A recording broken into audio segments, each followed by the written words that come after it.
I want to just tell you that last night, 9,000 people lost their jobs in New York City. These are some tenured teachers. These are workers in the government, et cetera, police officers.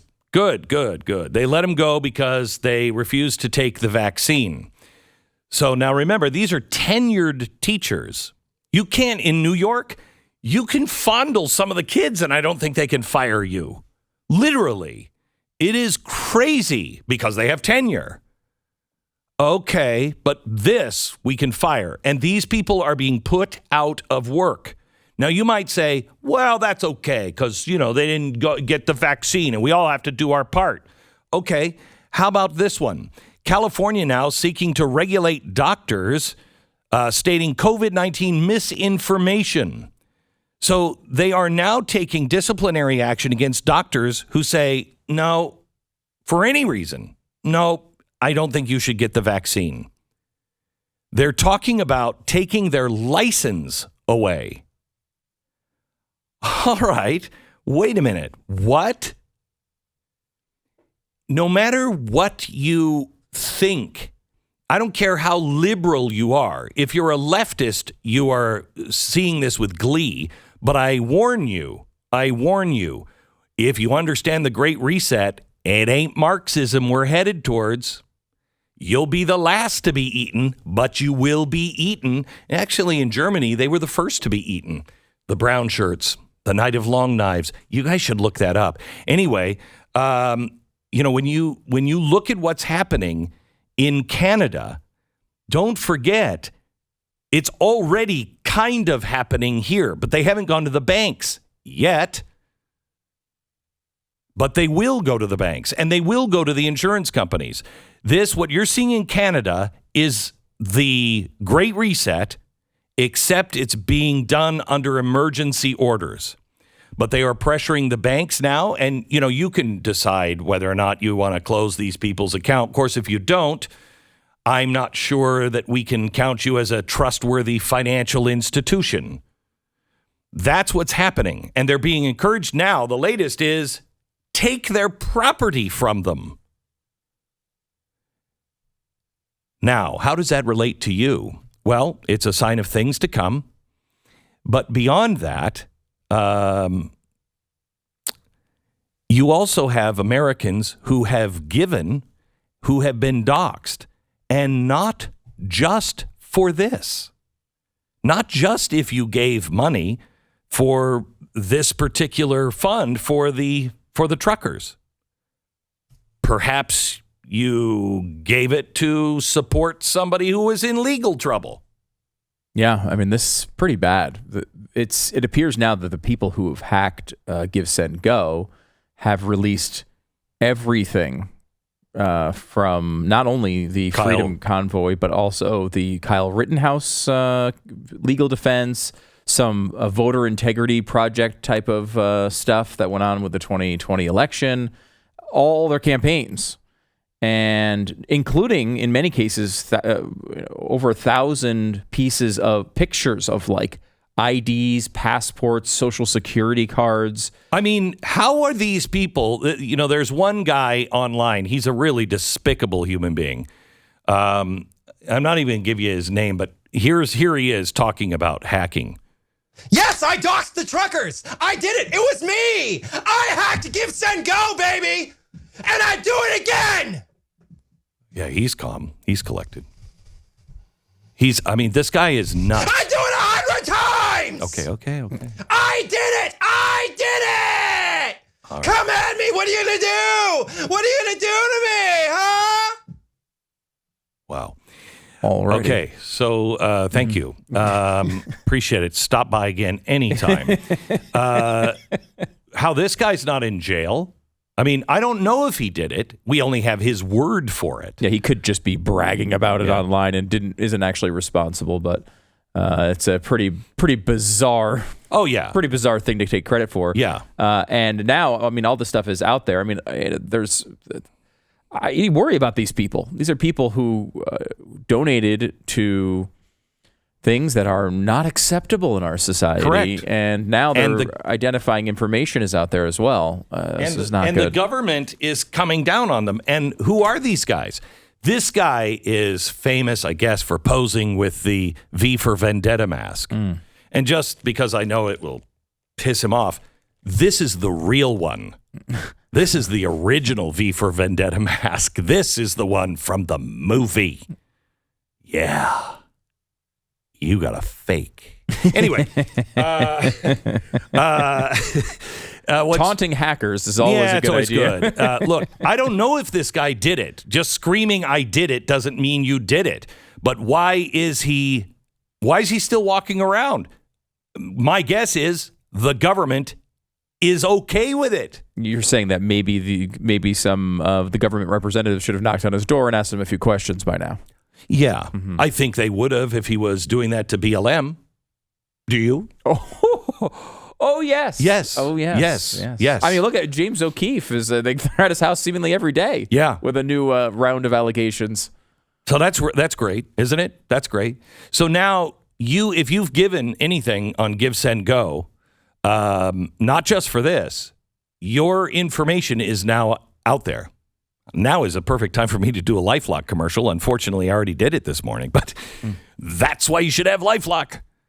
Your information is now out and exposed. And some of the good things are, at least on this trucker donation, a lot of the people who have been exposed are like, yep, and I do it again. Let me be like him. I do it again. I mean, that's what they're like, and they don't care. May I just suggest that you look at what's being done to these guys through the banks. There was an apparent run on the bank. Now, I'm not sure if that is entirely true. What is true is the 5 biggest banks in Canada kept having mysterious outages where no one could complete transactions. And if you were on online banking, they're like, sorry, we're having problems. Well, all 5 banks were having problems yesterday at the same time. That's weird, isn't it? Only the banks were having these problems? And the speculation is that there was a run on the bank because people are seeing, wait, you could just take my money? You just shut me down? This is why I have been saying to you for a long time a couple of things. 1, get away from the big banks. Now, this is happening with the small banks in Canada as well. But do everything you can to protect yourself. Don't run out and cause a run on the banks, but do go out and take your money and transfer it to a savings and loan, a bank that you know will stand because it's full of local people. Whatever it is, move that. And if you go and try to get cash, do not be surprised that you have to wait. We've told you that as well. You'll wait for as long as 10 days, 15 days, because the banks don't have the money anymore. The banks give the money to the Federal Reserve and they hold it. And so when, they deliver, I don't know, 10 grand maybe to the banks, to the cashiers, how much money do you need just to operate today? And we keep the rest. And if you want some of the savings that people have, if they come and they want it in cash, call us. We'll get it to you in 10 days. It's just that convenient. But that's what you need to understand, that this is going to happen here in America. And you have to reach out, not to your leftist friends, if you have any leftist friends, because your leftist friends are going to celebrate this. Your conservative friends, if they're awake, because many of your conservative friends will say, well, this is a private business and they can do whatever they want. No, they are being ordered in Canada and it will happen here through ESG. This is not the free market system. You got to convince them, tell them. Also, I think you're going to have a lot of regular Democrats who will see this. And if you can explain to them, look, it's not just the truckers. It's now anyone, even in their families, if they go to try to help bring food to them or bring cash to them, they also will be debanked. This is real. You have to begin to think in a different way. We are not the America we used to be. We can be, but only if we're really smart, only if we are without violence. I don't care. Read Martin Luther King. If they're going to beat you up, let them beat you up and take you to jail. Do not strike back, because they will use that. Can you imagine if Martin Luther King had this? He had the FBI spying on him. They denied it, but they were. We now know they were. They were eavesdropping and everything else. So that's a given. But can you imagine if Martin Luther King and all of his supporters and anyone who was helping him in any way, if they were debanked? What would have happened? What would have happened? They hated him as much as they hate Trump, and they hate his supporters. They hate the truckers. It was the same kind of hatred. They just had the bounds of the Constitution. And people knew the Constitution.